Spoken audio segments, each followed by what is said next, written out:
Have you ever felt your heart race when you're scared? Or had tears pop up when you're sad?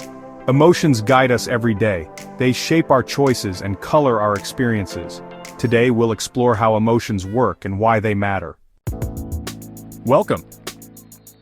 This is our first video on understanding emotions. In this series we'll explore what emotions are, why we have them, and how they connect to our brains. Let's start with the basics. What is an emotion, and why do we even need them? Before we jump in, think about a time you felt a strong emotion. Was it fear, joy, or anger? Keep that memory in mind as we learn how our bodies and minds link up to create those feelings. An emotion is more than just a feeling. It has three main parts. A subjective experience, that's how you feel inside, like being happy or sad. A physiological response, that's how your body reacts. Maybe your heart beats faster or your stomach flips. A behavioral or expressive response, that's what others see, like smiling, crying, or shouting. All these parts come together to make an emotion. Subjective experience. This is the personal side, what you alone feel. No one else can measure it exactly, it's unique to you. Physiological response. These are changes in your body. Think of fear, sweaty palms, a racing heart. Your body prepares for action. Behavioral expressive response. How do we know when someone is mad? We see the frown or hear the raised voice. Our faces and voices often reveal emotions. Imagine standing in front of a big crowd. You might feel butterflies in your stomach. Physiology. Think I'm so nervous. Subjective. And maybe fidget or pace around. Behavior. That's emotion in action. Emotions play a huge part in our choices. If you're afraid, you might avoid a scary ride. If you're excited, you might take a risk. Emotions guide us without needing to think too hard about every detail.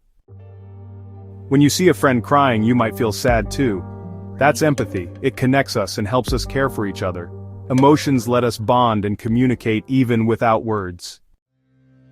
When we stay in a certain emotion for too long, like being sad or worried, our overall well-being can suffer. On the flip side, happy and calm feelings can boost our health. That's why understanding emotions is key to staying balanced. What emotion do you think affects your day the most? Joy, anxiety, or something else? Comment below. So let's dive into some early theories of emotion, shall we?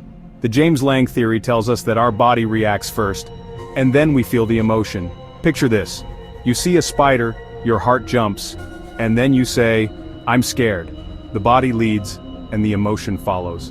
Now the cannon-barred theory suggests something quite different. Your body and your emotion happen at the same time. You see the spider, and you instantly feel fear and a racing heart all together. And then there's the schachter-singer theory, which adds a bit of a twist. You get a body reaction, but then you label it. So if your heart is racing, you look around and think, oh, it's because of that spider, I must be afraid. These are classic ideas, folks. Modern research shows parts of each can be right in different ways, but it's good to know these early models because they set the stage for deeper studies. Moving on to the limbic system, our brain has this really special set of areas that helps process emotions. The amygdala, for instance, is quite famous for fear and aggression. Then there's the hippocampus, which ties emotion to memory, and the hypothalamus that helps control body reactions. Fascinating, right? The prefrontal cortex is like a manager. It helps us decide whether to show or hold back emotions. If you've ever felt mad but stopped yourself from yelling, your prefrontal cortex was on the job. Serotonin linked to mood, often called the feel-good chemical. Dopamine, tied to pleasure and reward. Norepinephrine boosts alertness, think stress or excitement. These chemicals shift all the time in our bodies. They shape how we feel from moment to moment. We've learned what emotions are, how they develop, and a bit about the brain's role. Emotions are not just random, they have structure, purpose, and big effects on our lives. In our next video, we'll check out moods and feelings, what makes them different from emotions, and why understanding those differences can help us lead happier, healthier lives. If this video got you thinking, hit like, and share it with a friend. And don't forget to subscribe so you don't miss the rest of our series on the science of emotions. Thanks for watching. Remember, emotions are powerful signals that help us navigate the world. Keep exploring them, and you'll discover more about yourself and others. See you in the next video.